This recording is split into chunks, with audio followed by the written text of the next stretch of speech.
Bonsoir et bienvenue sur le plateau du magazine CLG.com pour cette dernière émission avant les permissions d'été. Alors ce soir, lors de nos présentations, nous essaierons de vous faire découvrir un petit peu plus en fait nos lieux de travail pour réaliser votre magazine. Voilà tout de suite l'édito.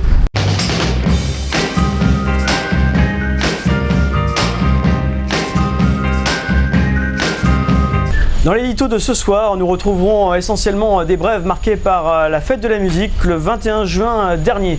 Ensuite, nous recevrons le maître Camps du centre de contrôle et d'approche. Et notre seconde partie d'émission sera dédiée à des reportages sur notre dernière escale à Naples. Mais place tout de suite aux brèves.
Voilà, je vous invite maintenant à recevoir parmi nous le maître Camps, contrôleur du centre d'approche du porte-avions Charles de Gaulle. Alors bonsoir Jean-Marc et bienvenue sur le plateau de CLG.com. Bonsoir Manu, merci de m'avoir invité.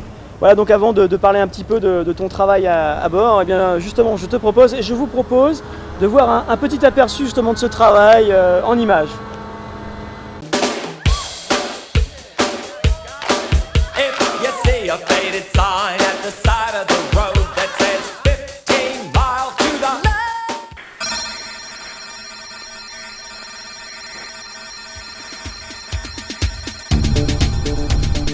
Moteur.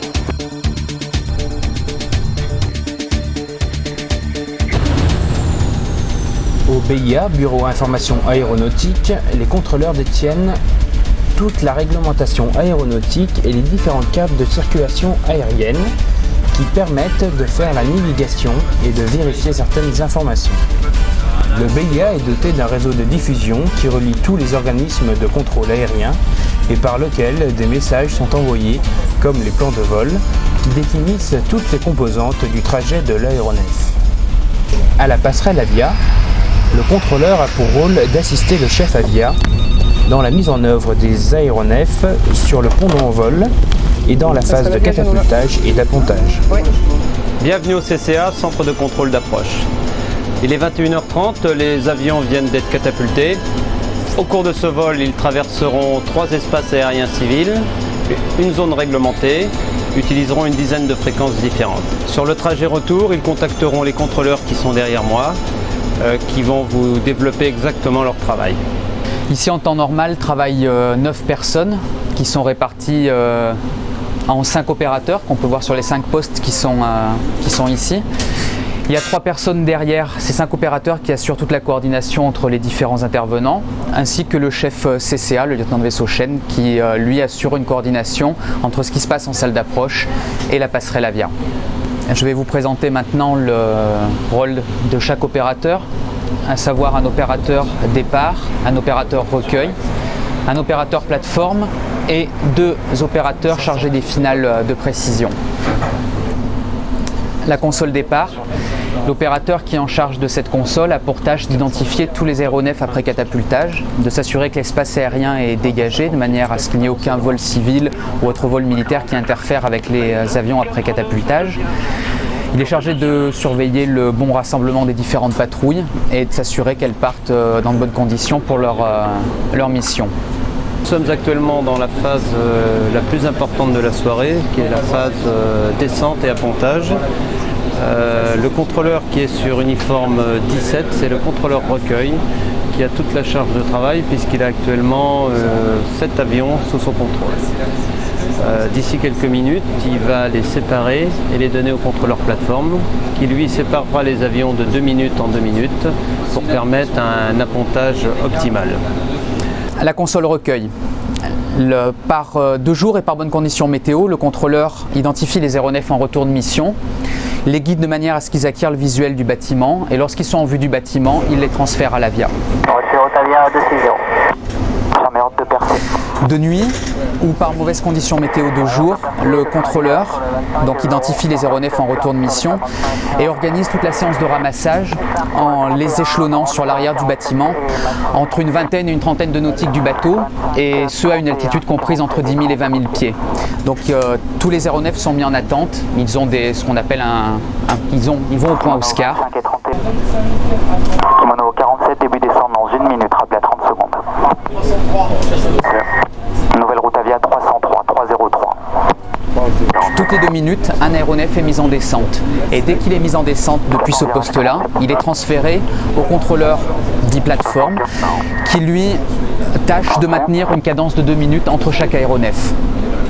Kilo 30, décélération vers 210 là. 18. Kimono 47, 3 minutes. Capsule, nickel. Je le mets derrière. On passe derrière le 30.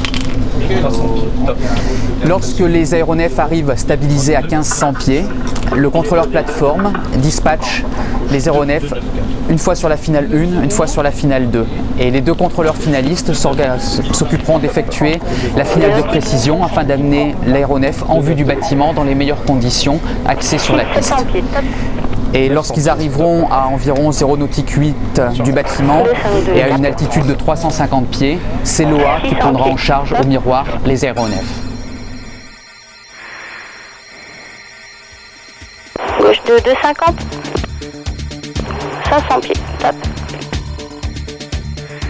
Gauche de 248. 400 pieds, top. 350 pieds, top. Alors c'est miroir.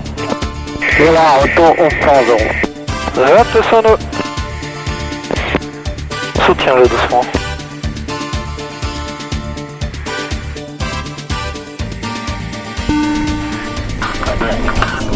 Kimono 30, mat, uniforme 20. Et les gars, ça tape à 2 minutes.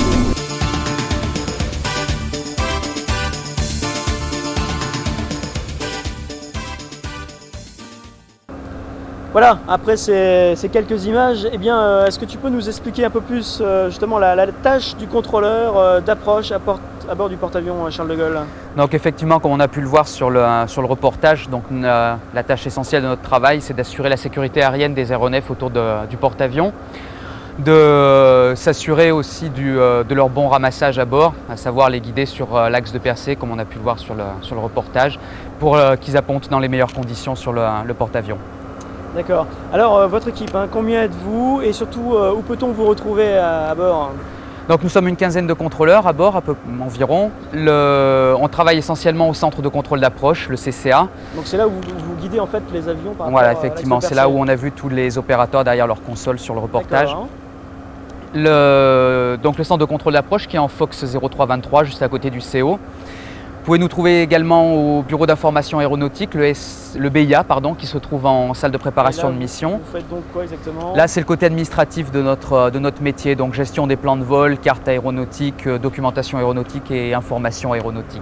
Alors le troisième lieu, c'était qu'on a vu dans le reportage. Donc la toujours, passerelle Avia au pont 09, où là notre tâche c'est d'assister le chef Avia dans les phases d'appontage et de catapultage. Alors justement, donc revenons un petit peu sur ce guidage. Est-ce qu'il n'y a pas trop de stress lorsqu'on guide justement un avion et surtout lorsqu'on sait qu'il y a un pilote, quelqu'un à l'intérieur là on a la vie un peu entre les mains? Oui, bon, une responsabilité c'est certain, du stress non. On va dire qu'il y a un petit peu de pression, pour être totalement honnête, il y a de la pression, c'est clair des fois. Mais bon, cette pression, tous autant qu'on est, on l'aime bien. C'est grisant. C'est quelque chose de grisant. Voilà. Bon, enfin, en tout cas, on suppose quand même que derrière, il y a quand même pas mal d'entraînement pour ça. Enfin, déjà la formation. Oui, effectivement, c'est un métier qui ne s'improvise pas. La formation dure assez longtemps. Je pense qu'un contrôleur, pour qu'il puisse faire face à toutes les situations, on va compter entre 8 et 10 ans de formation. Donc la formation, ça commence par un BAT de 8 à 9 mois qui se faisait à l'école du personnel volant à Nîmes et qui est fait maintenant à l'école nationale de l'aviation civile à Toulouse, l'ENAC. Donc c'est un BAT de 8 à 9 mois. Ensuite on va en base, où là on commence par le bureau de piste, où là donc c'est l'équivalent du BIA à bord, le côté un peu administratif de notre travail. Ensuite on monte à la tour de contrôle, où on commence à faire le poste sol, qui est essentiellement le roulage de tous les aéronefs au sol. Une fois qu'on est un peu plus à l'aise sur la fréquence, on passe au poste R, où là on gère tout le trafic aérien dans le volume de contrôle de la tour. À l'issue des 24 premiers mois de base, on part au cours radar, c'est donc un cours qui nous apprend à nous servir d'un radar pour travailler par la suite en salle d'approche. Cours à l'issue duquel nous est délivré ce petit macaron qu'assez peu de gens connaissent.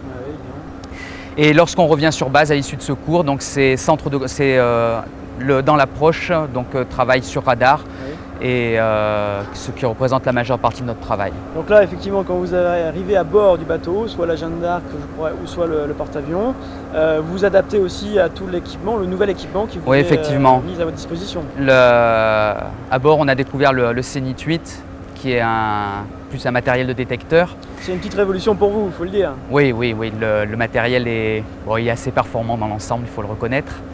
Et donc c'est vrai que ça n'a pas grand-chose à voir avec le matériel dont on dispose en base. Habituellement.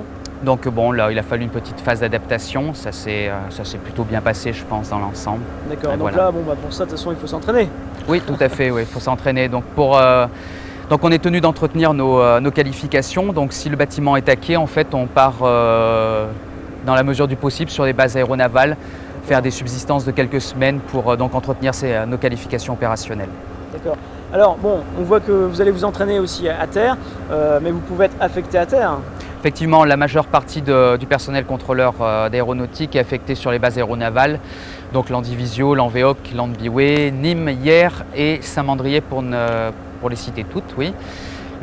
Également dans les centres de coordination marine, donc les fameux CCMAR, donc soit Fanny dans le sud ou Armor en Bretagne. D'accord. Bien, donc je comprends que pour vous, la seule possibilité de faire escale, évidemment, c'est d'être embarqué à bord du porte-avions Charles de Gaulle ou de la Jeanne d'Arc. Oui, il y a une place sur la Jeanne d'Arc. Peut-être le mieux oui. pour vous. Donc, eh bien, on est en escale à Naples. Alors, je te propose et je vous propose maintenant d'avoir un premier clin d'œil sur notre première escale à l'étranger.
Eh bien, on se retrouve tout de suite en promotion sociale avec Arnaud, qui est un de nos monteurs caméraman. Voilà, qu'est-ce qui se passe donc ici, Arnaud? Et bien ici, c'est ici que se décide et se monte l'émission.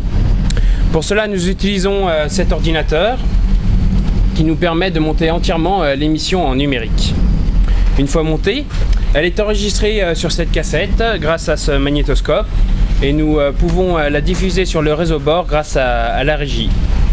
Bien, alors grâce à cette cassette, comme vous voyez, effectivement vous allez pouvoir enfin revoir Capri, un reportage sur Capri.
Voilà, c'en est fini pour le reportage à Capri. Alors plusieurs fois dans l'émission, j'ai nommé le maître principal Gambé. Eh bien, j'ai l'honneur aujourd'hui de vous le présenter en chair et en os. Bonsoir à Philippe, tous. Ça va? Ça va. Alors que fais-tu de beau là? J'ai fini de monter la cassette sur le reportage du Vésuve.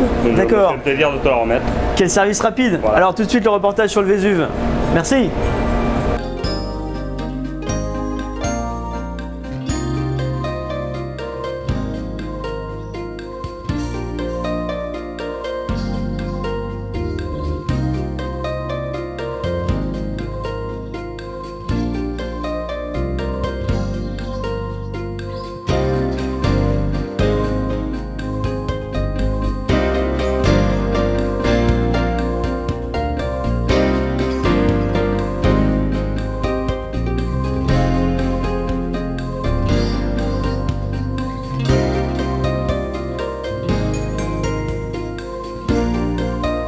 Donc la pointe fluo se trouve sur le côté. Ça veut dire que maintenant le volcan, il a la forme hexagonale, le Vésuve. Voilà. Ça veut dire que chaque côté, il y a un appareil de contrôle. Donc ils sont des appareils japonais. Donc ça veut dire que vous avez vu l'observatoire, le bâtiment rouge. Donc après le bâtiment rouge, à la hauteur de 800 mètres, ils sont des appareils japonais. qui est entre l'observatoire avec les appareils japonais. Donc maintenant, avec une prochaine éruption, on est prévenu de 2 semaines d'avance. Donc le problème, ce n'est pas la question de la coulée de lave. Le problème, c'est pour les pluies de sang. Parce que la lave, ça coule très lentement et on a le temps pour aller. Donc la dernière éruption en 1944, la durée de temps, il a duré presque 1 mois. Dans le cratère, on a l'éruption. Par la suite, on a les cendres. Par la suite, dans le cratère, toujours, on a la pierre ponce, le souffle. Et par la suite, vous voyez cette bloc de lave. Hein? Ça, nous, on appelle les bombes volcaniques. Qui viennent exploser par l'air comme des feux d'artifice à 2000 mètres d'auteur. Je peux avoir un peu la carte. Attention, hein? Il est friable. Oui. Donc ça, nous, on appelle l'estorie de la lave. Les courbes. Ça, c'est le cratère comme je vous ai expliqué. Il s'agit de 2 km de circonférence, 600 mètres de diamètre et 400 mètres de profondeur. Vous voyez le piquet en haut? C'est là. Dans l'époque, à Ronde-Tazieff, il montait là-bas. Donc, ça veut dire que chaque fois qu'on a une éruption, le cratère change la forme. Donc, ça veut dire qu'avant de l'éruption, en 1944, ici, le cratère était tout bouché. Donc, ça veut dire qu'il avait une plateforme avec une cheminée centrale. Dans l'époque, avant de l'éruption au 1944, la profondeur il était 50 mètres. Donc, qu'est-ce qu'on a eu au 1944? Avec la pression très méchante, très agressive, il a explosé la plateforme avec la cheminée centrale, à 5000 mètres d'auteur.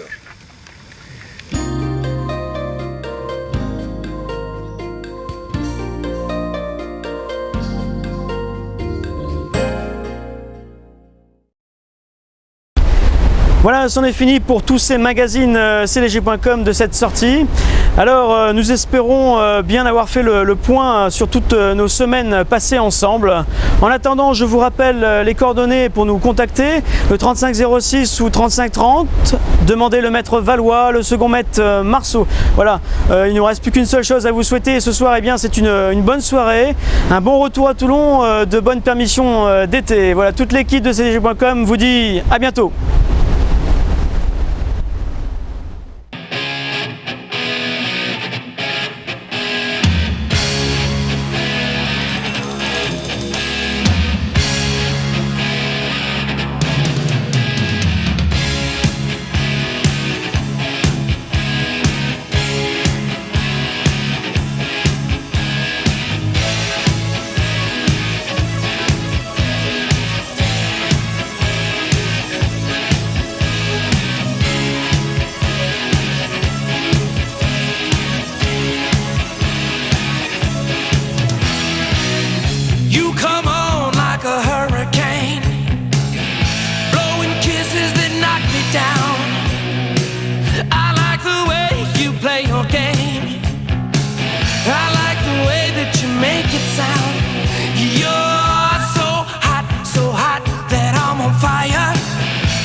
You feed my deep desire. I need your love, and I've got to have